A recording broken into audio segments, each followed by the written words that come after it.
talk about the corrosion issues in the infrastructure industry? I am Anil Kumar. I represent Ambient Controls Private Limited, which manufactures steel buildings. It means the total turnkey solution.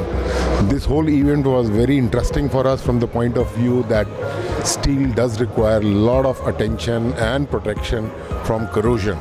And although we are not in the domain of giving solutions, but as the recipients of the solutions, it was a very interactive engagement and program for me. I was rather feeling, I was was not thinking of attending this program, but when I come today and I attend first session, I thought I'll attend for half day, but I went through the whole session. Very interesting, very important information we got here, and I wish all the best to corrosion technology, which will go, I think, much bigger way in future. Thank you.